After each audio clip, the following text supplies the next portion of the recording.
नमस्कार। आज हम कक्षा 12वीं की पुस्तक भारत स्वतंत्र भारत में राजनीति की अध्याय 3 भारत की विदेश नीति के भाग 2 पर चर्चा करने जा रहे हैं।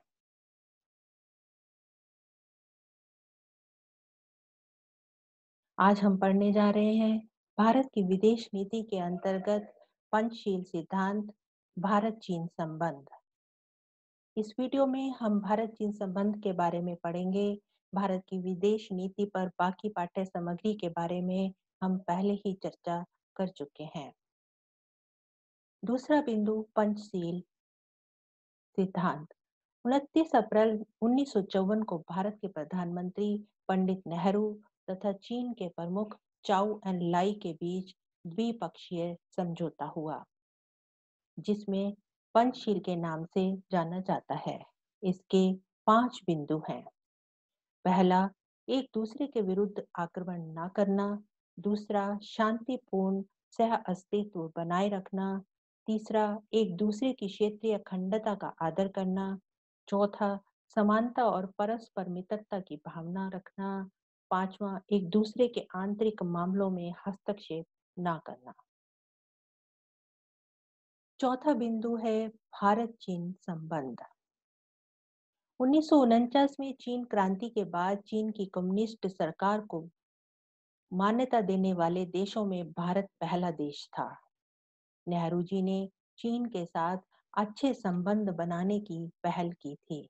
यद्यपि उप प्रधानमंत्री एवं तत्कालीन गृह मंत्री सरदार वल्लभ भाई पटेल ने आशंका जताई कि चीन भारत पर आक्रमण कर सकता है, परंतु नेहरू जी का मत इसके विपरीत यह था कि इसकी संभावना नहीं हो सकती। 1950 में चीन ने तिब्बत पर अपना नियंत्रण जमा लिया और तिब्बती जनता ने इसका विरोध किया।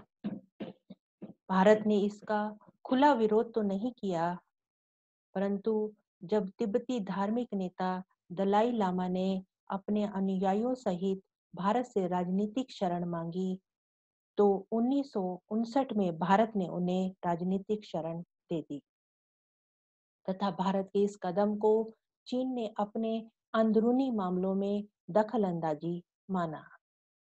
चीन और भारत के मध्य विवाद का दूसरा बड़ा कारण सीमा विवाद रहा है। चीन जम्मू कश्मीर के लद्दाख वाले हिस्से के अक्साई चीन और अरुणाचल प्रदेश के अधिकतर हिस्सों पर अपना अधिकार जताता है। 1962 में चीन ने भारत पर हमला कर दिया। यद्यपि भारतीय सेना ने इसका कड़ा प्रतिरोध किया, परंतु चीनी बढ़त रोकने में कामयाब न हो सकी। चीन ने एक तरफा युद्ध विराम घोषित किया, परंतु चीन से हार कर भारत की, खासकर नेहरू जी की छवि को अंतरराष्ट्रीय स्तर पर बहुत बड़ा नुकसान पहुंचा। 1962 के बाद भारत चीन संबंधों को 1976 में राजनयिक संबंध बहाल करके फिर से शुरू किया गया और 1979 में श्री अटल बिहारी वाजपेयी ने विदेश मंत्री के रूप में तथा 1992 में श्री राजीव गांधी ने पहले प्रधानमंत्री के तौर पर चीन की यात्राएं की, परंतु इस दौरान चीन के साथ सिर्फ व्यापारिक संबंधों पर ही ज्यादा चर्चा हुई। 2003 में भी अटल बिहारी वाजपेयी ने प्रधानमंत्री के तौर पर चीन की यात्रा की। इस यात्रा के दौरान प्राचीन सिल्क रूट को व्यापार के लिए खोलने पर सहमति हुई, जो कि 1962 से बंद था। इस दौरान भारत को यह मान्यता भी मिली कि चीन सिक्किम को भारत का अंग मानता है।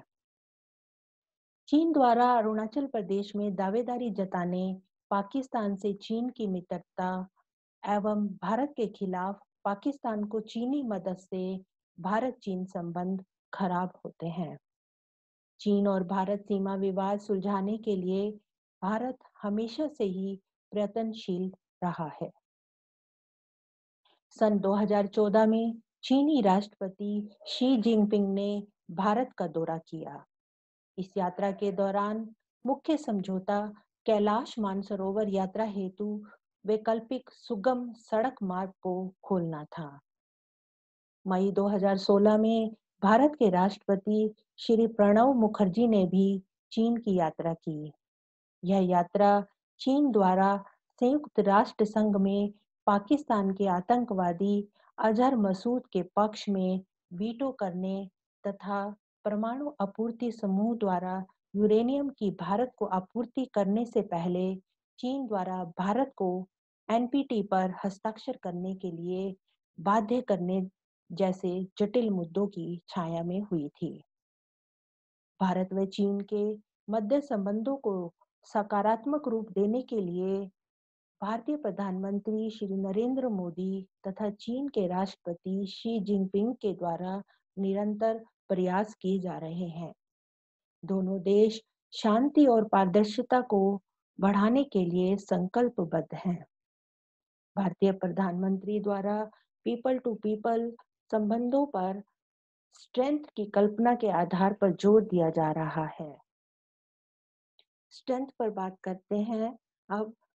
एस फॉर स्पिरिचुअलिटी अर्थात आध्यात्मिकता, T for tradition, trade and technology अर्थात रीतियां, व्यापार और तकनीक, आर फॉर रिलेशनशिप अर्थात संबंध, ई फॉर एंटरटेनमेंट अर्थात मनोरंजन, कला व सिनेमा, एन फॉर नेचर कंजर्वेशन अर्थात प्रकृति का संरक्षण, जी फॉर गेम्स अर्थात खेल, टी फॉर टूरिज्म अर्थात पर्यटन, H for health and healing अर्थात स्वास्थ्य व निदान। 16 जून 2017 को भारत व चीन के मध्य डोकलाम क्षेत्र में सैनिक तनातनी शुरू हुई, परंतु दोनों देशों के आपसी कूटनीतिक प्रयासों से यह सैन्य तनातनी 28 अगस्त 2017 को समाप्त हो गई। हाल ही में चीन द्वारा भारत की ओर से निरंतर की जाने वाली मांग को मानते हुए पाकिस्तान के आतंकवादी संगठन जैश ए मोहम्मद के सरगना अजहर मसूद को वैश्विक आतंकी घोषित करने के सुरक्षा परिषद के प्रस्ताव पर अपनी सहमति दे दी है, जिसे भारत चीन संबंधों के मध्य सुधार के रूप में देखा जा सकता है। अंत में आज हमने जिन बिंदुओं पर चर्चा की वे हैं पंचशील सिद्धांत और भारत चीन संबंध। इस पाठ की पाठ्य सामग्री निम्नलिखित लिंक पर उपलब्ध है। अगली वीडियो में पाठ के अगले भाग की चर्चा करेंगे। Thank you for your kind attention.